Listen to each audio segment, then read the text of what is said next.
Patrick back with Bearded Bastard Outdoors on this chilly New Year's Day.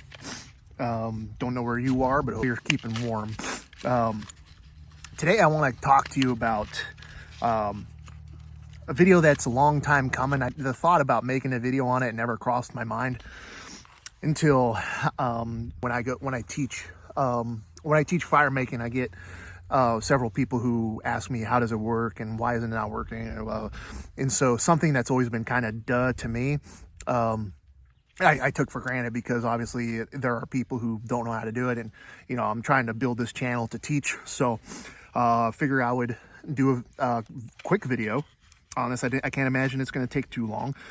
But these Magnesium Fire Starters, these are probably the simplest way to make a fire without a lighter, and other than just a ferro rod and some tinder.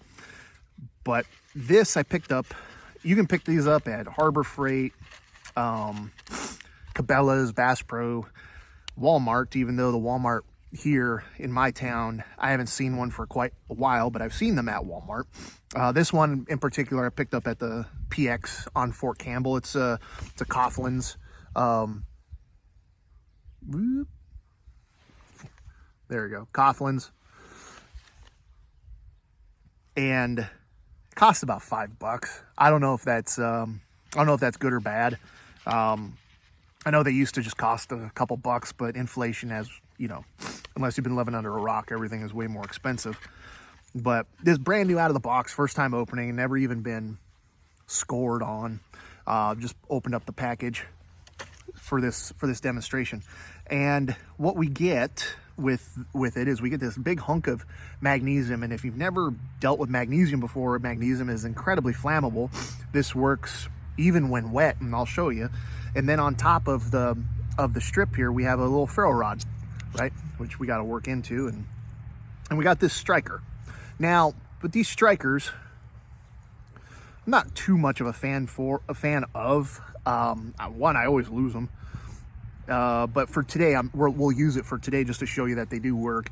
But I mean, everything that I show you today, you can do with a regular EDC knife or pocket knife or hunting knife or whatever. But okay, we got the ferro rod on top, which anybody who's dealt with ferro rods know you got to get this little powder coating off of it. But then you just strike it, right? So anyways, simply put, the way that it works is you shave off some magnesium and then you strike it, and then it ignites. So a couple things I've seen in other videos, what I've seen is people just kind of like scratching this and it just creating little dust flakes, little snowflakes. I don't particularly care for that, because a little bit of a, a little whoosh with your hand and your dusts go flying everywhere. I prefer to really dig in there and get some curly cues, and I'll show you what I mean by that. Now, if it works for you to do the, and get all the little dust flakes off, by all means keep doing it. I'm not here to change anything. If it ain't broke, don't fix it, right? I'm here to change anything for you. But I'm going to show you how I do it, how I was taught to do it, and try it. If it works for you, cool. If not, try it a different way. So now when you're working with the magnesium, you want something that's going to catch all of your flakes. Get yourself a piece of bark or a leaf or something that's going to catch all of these flakes, right? And then what I go ahead and do is I just set my magnesium strip almost perpendicular on there. And then when I go to shave, I'm not at an aggressive angle. I'm almost perpendicular to the block, and I'm pressing down with my thumb, because what I'm hoping to accomplish is I'm going to get shavings that curl. Okay, I'm not just going to get the little dust like this. I don't know if you can see it, but all of this dust right here, that's not what I'm going for. What I want to go for is I want to get these curls, these nice big curls, just like that. I want something with a little bit of substance to it.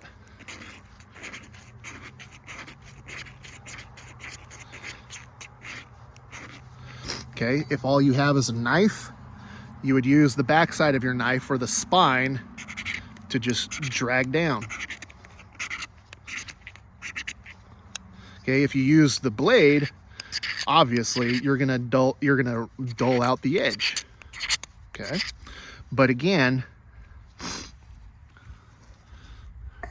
what I'm looking for are these nice big curls right here. See that one? See that? Know what I'm saying? Okay, I don't want all this little dust. I want all these curls. All right, and I'm just gonna continue to do so until I can cover the size of approximately a dime or a quarter.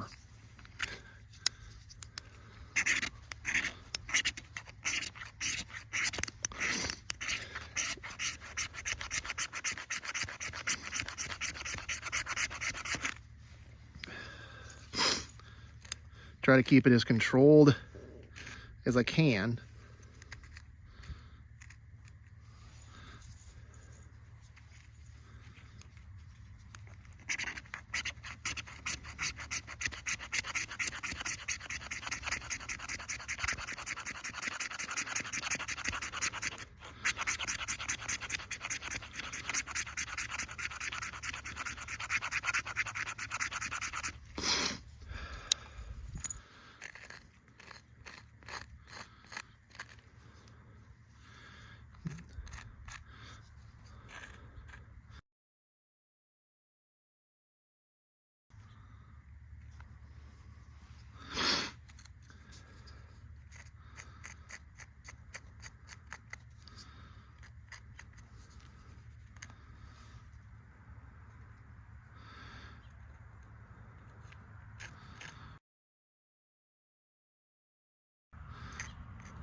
Still need a lot more. Ouch.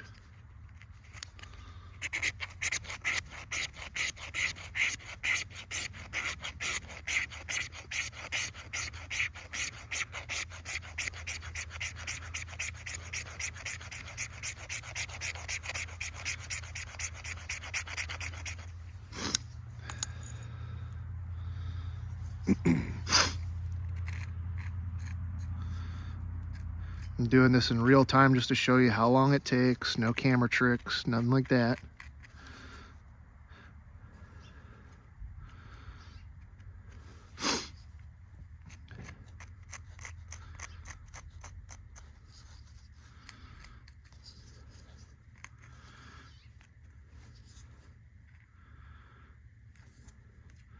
And right now we're probably at a dime size. I know you can't tell probably on the video, but we're probably at a dime size, but I'm gonna keep going.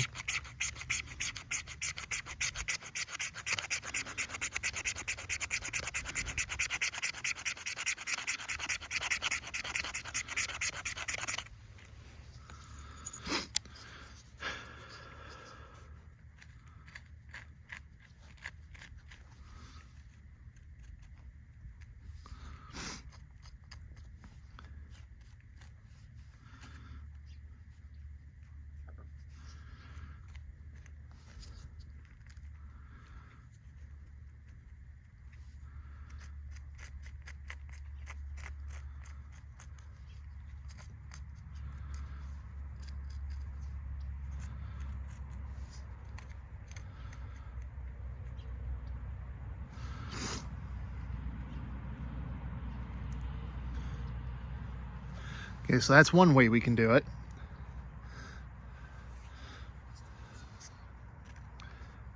Then of course I would have my tinder bundle and everything ready to go.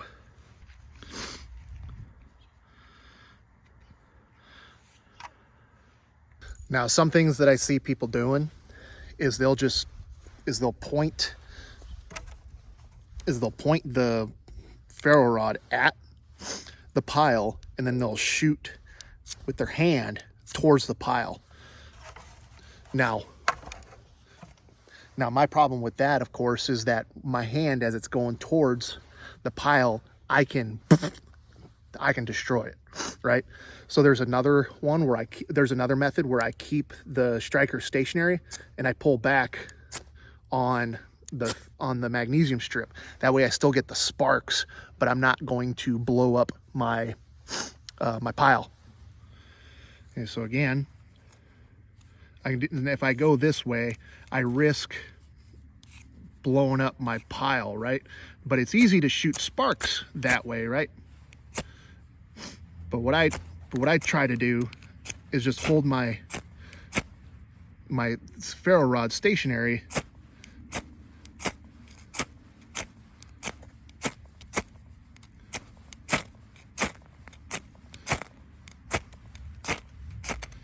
and just move my magnesium strip.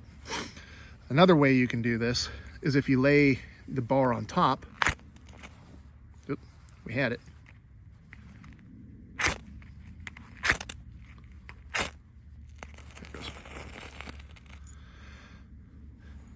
Lay the bar on top of it again and just pull back on it.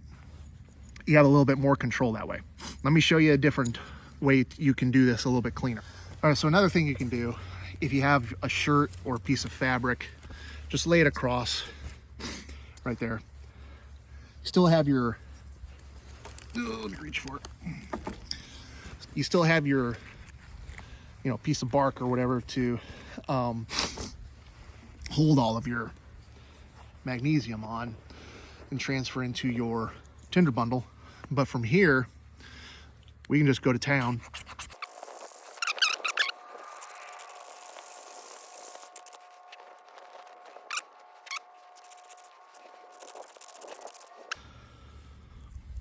Then again, this can be a bandana, towel, maybe not a towel, but a bandana, your shirt. Okay. Collect it all up. Now you can control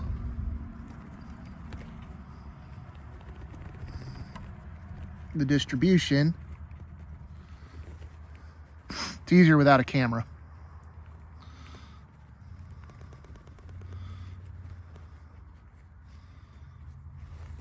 The distribution of your magnesium. Okay. And then again, from right here, like before, lay across.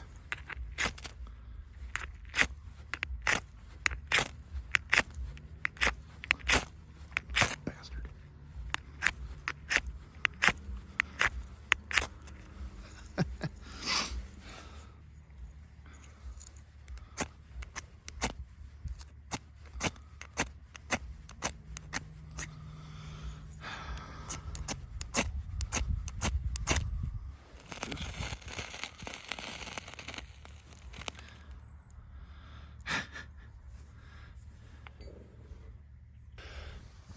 Talk about testing your resolve, man.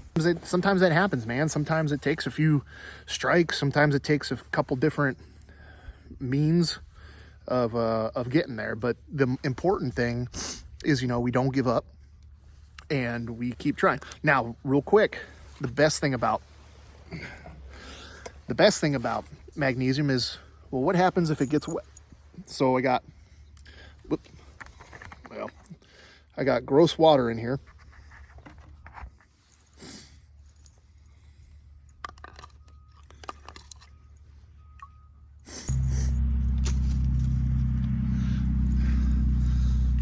Let's see if we can get down to anything that's a little bit drier.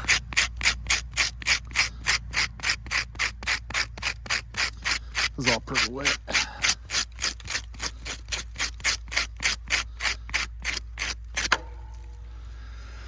All right,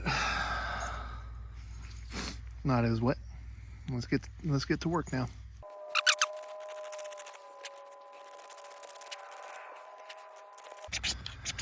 Okay, this one I'm not going to go full throttle on because I think you guys get the point. But I dunked, you guys saw me dunk the magnesium into the water, straight onto the bark here.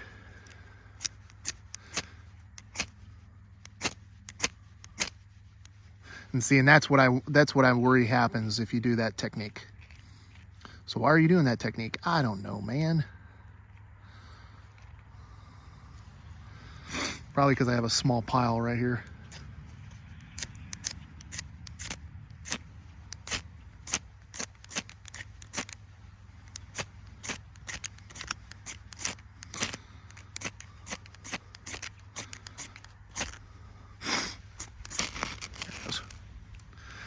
So there you have it. When it's wetter, it'll just burn brighter, but you guys get the idea. So all in all, what are some takeaways from this video? Like, what's the so what? Well, the so what is, you know, there's a reason why, when I was in the Special Forces, we always carried one of these over matches, over lighters. I mean, I carried a lighter anyways because I smoked like a chimney, but I don't anymore. But I carried one anyways just because of that. But we always had two of these in our packs, in Ziploc bags, for the very reason that, one, it's going to last you a lot longer than lighters or matches. It's very simple to use. It can work in wet or dry conditions. I mean, it's the standard in SEER school when I went through. I don't know what it is now, but the standard in SEER school when I went through was you had to get a canteen cup of water in a rolling boil in 5 minutes using a magnesium strip. And so, I mean, with practice, you can get everything that you can get you can get the fire going and a rolling boil on your water in less than 5 minutes. Okay. People tend to overcomplicate things. This isn't hard. But I encourage, but like I said, these are just a few bucks. You go out, get yourself one and just practice it. Don't make it into a, you know, don't, as we say in the military, don't make an MOS out of it. Just go out and get one and practice it. And then don't get frustrated. As you can see, sometimes you don't get it the first try. The conditions today, you know, the humidity in the air and and wind, you know, they all play a factor. So don't get discouraged if you don't get it your first try. Just because you don't get it your first try doesn't mean you don't know what you're doing. It just means that, you know, you might have to try again. There's nothing wrong with that. This one, in my opinion, is going to be the #1 easiest way to do that. But without going further into anything else, you know, I hope this was somewhat valuable to you. You know, as always, if not, leave it in the comments what I can do better. If you got value out of this video, go ahead and hit the subscribe button and share it with whoever, you know, could find some value in it. Prepare, train, and survive, and we'll see you on the next video.